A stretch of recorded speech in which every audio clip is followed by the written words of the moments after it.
All right, welcome back again. This is well, I just had a minute to try to figure something else out. So we just came from doing this the time display. So if you have any question on that, you'll probably want to reach out to Magix Nathaniel, but I'm pretty sure it's pretty self-explanatory. But one of the things that we're going to write down is if we can have the option to choose for each position, like if you want a position, you can choose your own unit or measurement in that position instead of have it go across the entire time display will be really, really nice and unique. You see why it's good when you go to the manual, then you know what really works for you, what really don't. Then you can kind of ask the right questions. Because sometimes you ask a question, you don't even know the answer is right in the manual. So, but there are some things that the manual cannot help you diagnose. So you have to reach out to the developers. So now that we're done with that, we're going over to the transport console. So we're doing it over on this area over here. So now we're doing transport console. So that's why I have my project saved as transport console. All right. So the reason I like about this, we can bring it really down low, down low, down low. With a transport console, we're not really going to be concerned about audio. So I'm not really going to drag one in, but we are going to open up the transport console. Now you have two choices. To open up the transport console is Control, Shift, and T. So Control, Shift, and T. Well, that's closed because it was open, but if I Control, Shift, and T, that open up the transport console. Okay. And well, I mean, it can't get any bigger. It's just what it is, what it is. Okay. So now we're going to go ahead and get started. So we're going to start with one. One is the ranges. So they only have two ranges. Don't know why, but you have 1, 2. Those are the ranges. So for example, if I want my audio to be from here to here, that's going to zoom in a little bit. Let's just say I want it first and then put in the grid. If I want it to be directly on the grid, I'll go ahead and say let's start from 9 to 41. And I want that to be the first range. Boom. I click that. I have a range. Okay. If I say maybe on the end of the song, actually, you know what? Let's load in that audio track again. Did I delete that when I think I did. So let's go ahead and add that. So we're going to go to, where are you hiding? I'm going to go to E. Oh, yeah, let's go, and we're going to go to one of these. We're going to do Sunny Day again. We're going to go and add it on 3. Okay. And one of the things that it used to ask, but it doesn't do that anymore, is maybe when there's no track, then it can ask you if you should add it with a track. So maybe that's one of the different things. So we're going to click OK, and we're on 3. And so we have our range from here. And then maybe let's just say at the end of the song, we want to have, down there. And let's zoom in. And then we can lock this. And then we can just bring that in. And then we can bring this in as well. Okay. So they just said we want our range to be, and I believe that the last hook of this song starts right about here on 83. Let's see. I'm going to load this down and see if that's really where it starts from, okay? So let's load that down a little bit. If we do this, and then we refresh this, then we get a longer volume key.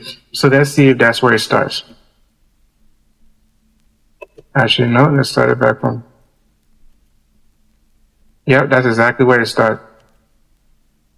Okay, so you get a gist of that. So we have a marker 1 already in, and then if we want to activate this, I don't need you here. So if we want this guy, let's put our loop button on. If we want this guy to be marker number 2, we just have to click marker number 2 and we can take loop off. And let's just say we're playing this song, right? We're playing the song. And I want to play from, and as I'm playing this song, I'm going to jump to 1 so you can see the difference where, like doing mastering, I'm pretty sure this is what they do. They want to tell the difference trend from one sound, from one section of the song to the next to see if there's any changes. Those are things that I'm going to have to learn as a beginner. So as we're using these things, it's important to know these little details because they help in the long run. So we're going to, anyway, let's continue going. So that's pretty much, and that's, we're going to have to, let's see, range, shortcuts. I don't believe there is a shortcut. We'll probably figure that out at a later time to see if there's a shortcut for that. If not, we're going to have to find a way to create our own shortcut for ranges. So, if I want to undo this, I can just, I should be able to undo it. Oh, it just takes me to the last range. So if I go to 1, I can adjust 1. Like for example, if I want 1 to be from here up, if I want 1 to be from here to here, and see if I can, nope. Once it's stored, I just see if let's see what I just did works. Okay. And let's take that off and let's play. Let's go to 1.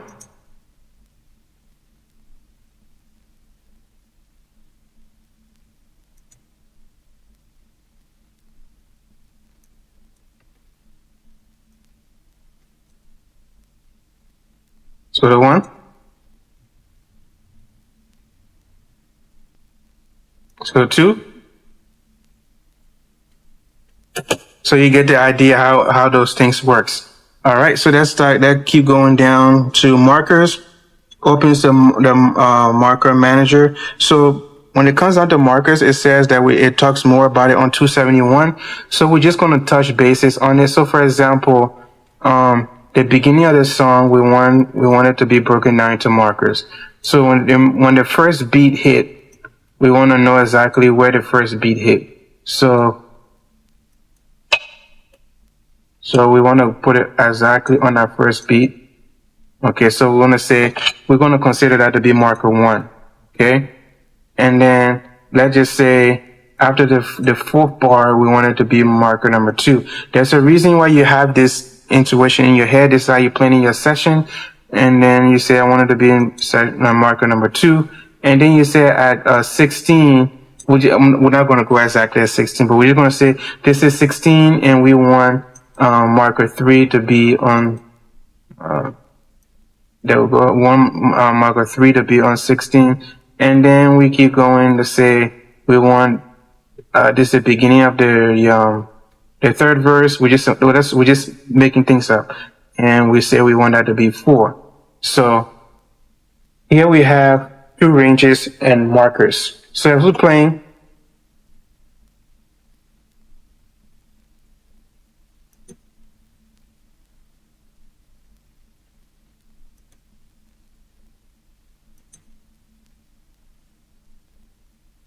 okay, so from my standpoint, the difference between the marker and the range is that although the marker makes you start from a starting point, but it will just play all the way through every marker.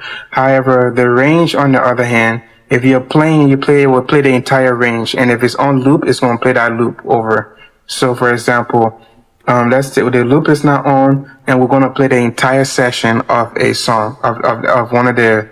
We're going to probably start playing a regular song. We'll skip to the first range, and then we're going to switch to the second range and have it play the entire range without the loop on, okay? So let's go ahead and start from here and press play.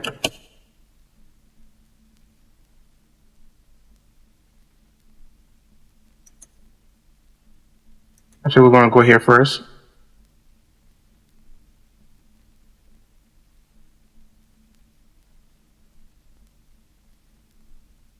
Okay, so that's pretty much it. Because it's not on loop, it's not going to loop over. It's just going to end at the very end of that range. Now, what I didn't tell you is that if you right click over the range, that deletes the previous setting and you can do a new setting.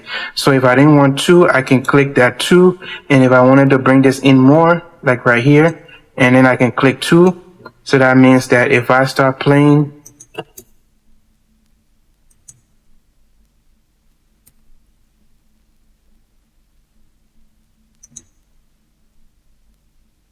see? So now we had that reduced down to that number. So that's the range and the marker. And I'm pretty sure it's the same thing for the marker. If you right click on it, you can delete marker 4, you can, and so forth. Okay. So that's range and marker. I think that's the only thing we really need to emphasize on, because it really helps you once you are in the editing stage and once you're in the mastering stage, to really get even editing, mixing, and mastering stage. I think these things are really handy to kind of help you keep track of certain areas. So we have marker 1 to 12, which we have more ranges. And then the punch in and punch out, this right here. So this, it sets the in and out punch for a punch recording. So let's say you wanted to record a track and you wanted it to start at a certain point and end at a certain point. That's how you will come in here, and then you'll go ahead and put that in, that value in. So for example, you have these standard mode, playback, editing mode, and punch mode. Okay. So we're going to go to where it says we're just leaving page 50.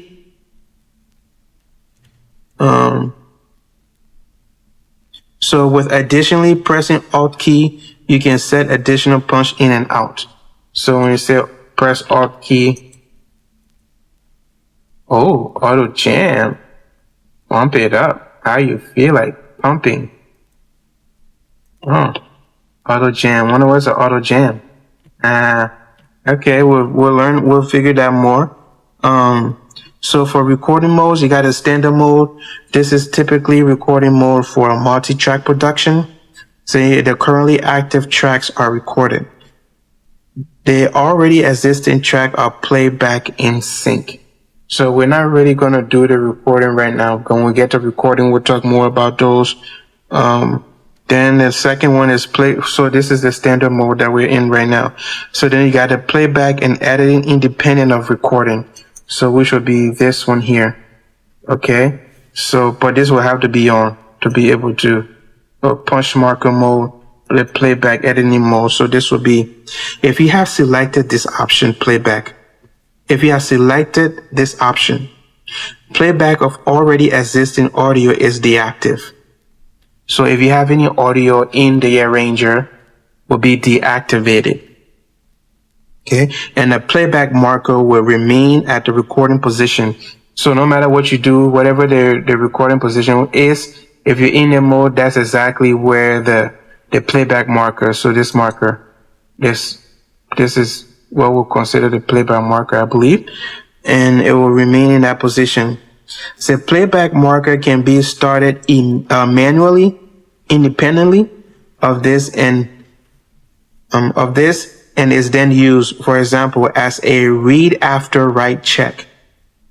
Okay. Set the play cursor to a different position and start playback by pressing play.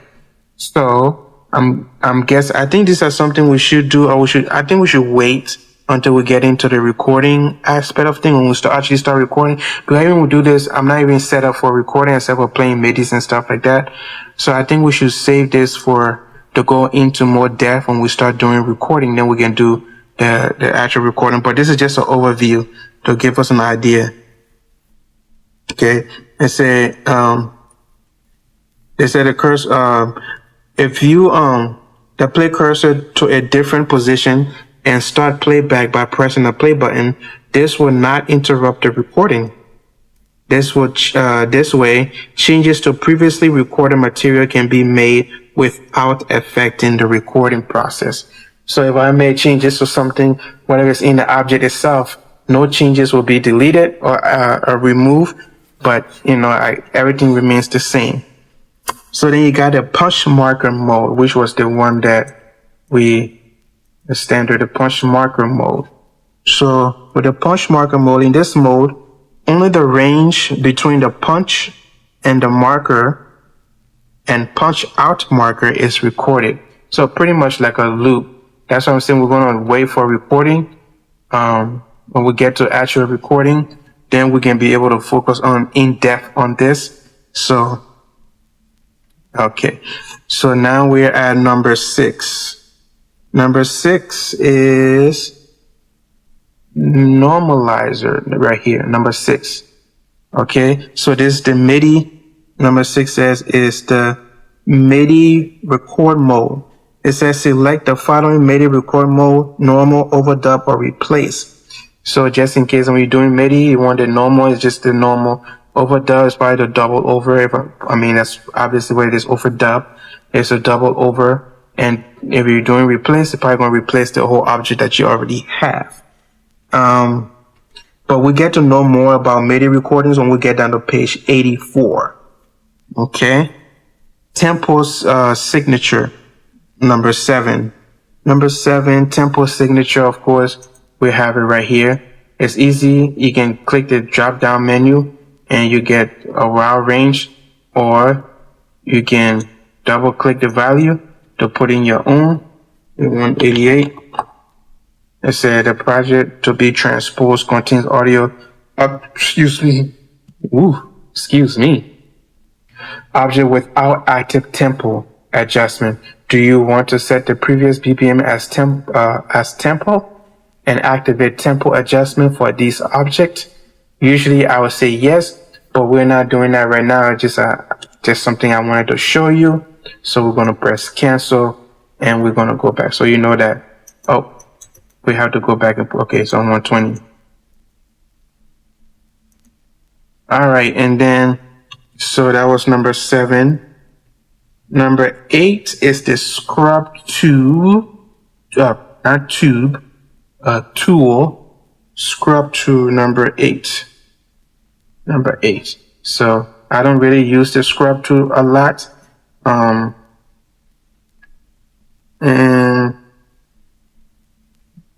So let's see what scrub tool says. It says using the scrub control wheel, you can variably set playback speed.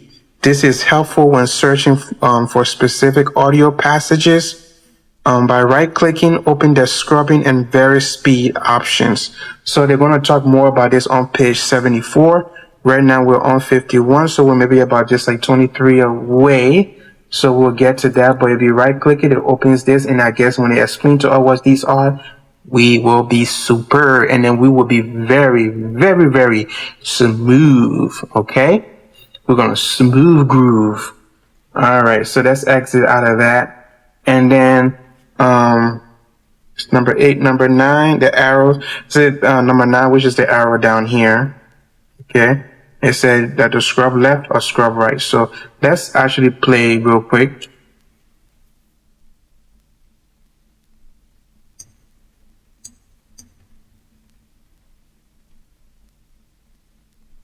I never scrubbed before. Maybe I need to go get some detergent. It's scrubbing all over the place. So I'm not sure the function of really what it's supposed to do, but when we get to page 74, we get to know a lot, right? But you get to know that's the arrow there. Then 10 is the grid right here to activate the grid. Like I always like to put it. Right now, if we right click, we get options here that we can be able to use. But it's on bars and beats. It could be on beats, it could be on objects, it could be on range. So right now we're saying bars and beats. So that way that it is synced by the tempo. So it's on. Another thing I need to know about these things is like quarter notes, triplets, and all these kind of things. We're going to have to dive deep to understand what fits that specific need at that time. So that's the grade, and we will learn more on page 63, which is maybe about 13 or 12 pages from now. And then the grade is so you can activate the snap here and you have grid display. So 63 and 65 will talk more about that specific item. And then for 12, we have loop right here, so that if this is already on range, but if we were to take it off range and we want to create our own loop here, because a range is like a loop, but just one that's saved that you don't have to keep going back and doing anything to. Okay, so then we can use this and then we can click our loop button and boom. It's already ready to be playback. So that just reduces so it doesn't play too long. Let's just say we want it to be 2 bars. Well, actually, that may not be 2 bars, but okay. And let's see.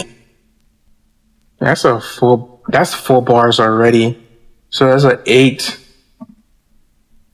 Because I'm zoomed out, that's probably why I'm looking at this to be. So, yep, 1, 2. Yep, you see 1, 2, 3. Nah.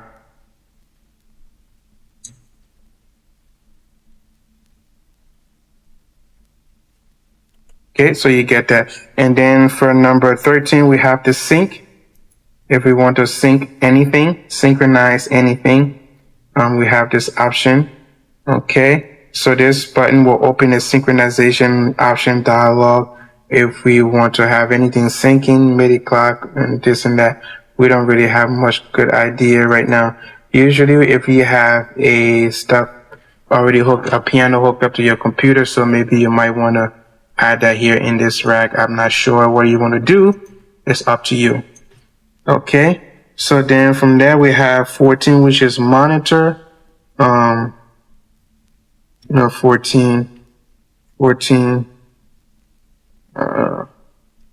I usually have, let me see if I right click this. Let me see if I so you can either not have it on or you can have it on. So let's see what it said about monitor. It said activates monitor. All tracks with activated recording shows the incoming signal on the peak. Oh, okay. On the peak limiter. So that's the peak limiter. If we were to go up, I'm all the way up. Actually, you can go higher than that. Let's go all the way down. Okay. Monday. Oh, I'm thinking Monday already. What's going on with me? So yeah, we're going to find out more about, just to keep in mind with the loop, we're going to find out more on 68. With the sync, we're going to find out more on 68. The sync is going to be more on, page 529. And then for the monitor, if we want to know more about it, how to do all the detailed stuff, we'll find out more on page 600. That would mean that we're coming towards the end. Ooh, that would be so exciting. We would know a lot by then. We would be masters of our craft. Well, I hope after learning all that, we can do something amazing with music. And keep in mind, I'm going to remind you over and over again, I am a guy who's going to put a lot of sounds together that may not be to your liking, but that does not mean it's not creativity. So, yeah, it's going to be a lot of sound with some nice unison hit. Let's continue going. So if we activate this window, we can go ahead and do what we need to do. It can send every track that I have recorded, so it shows up on this peak limiter. With a right click on the monitor button, you can select the different monitoring modes. Oh, so that's right click. Yeah, that's what I did earlier. So you got manual. I probably don't want to do that tip monitoring. That's kind of awesome. I just leave it on there. This is default, by the way. So this is on default. So you have the different, and as we go more, we'll find out more things that will help us decide better. Punch 15. I thought we already did punch, but let's see. 15. Yeah, we did punch. What, it didn't want to punch in? Is that what it is? I guess it's just kind of giving us a different, activates the punch recording. I guess it's going to do that separately. Okay. So we're going to find them more on page 88. Then 16 is the time display. Okay. So whatever we got down here, maybe I should change the time display to hours and minutes. Then I can go back and change the time displays to bars and beats. Measurement bars and beats. Okay. So we'll go to transport. It'll be in, actually I like that SMMPT thingling.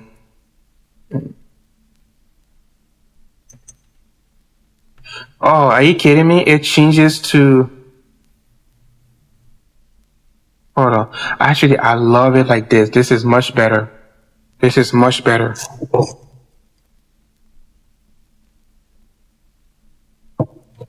All right.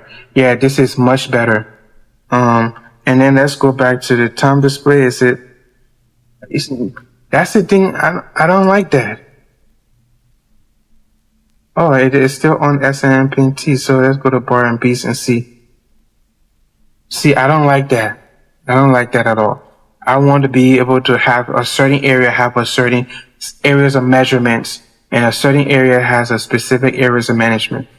Yeah, this is not nice. The Magix has to do something about that. Sorry, y'all have to do something about that. This is not awful. This is awful. I mean, what made you think that it should be all around? I mean, you're giving options, so you should keep in mind that everybody may want a different option on different monitoring something. But yeah, this is really nice. I get to see the minutes and stuff up here. But then when I go down to time display, it goes back into, I don't want to sync overall. I want each wants to have different things so I can view it differently. But let's forget about that. They're not going to listen to me anyways. So yeah, if this is the display, if we right click, you get to, let's see if we do, I don't like candy. Let's do carbon macro.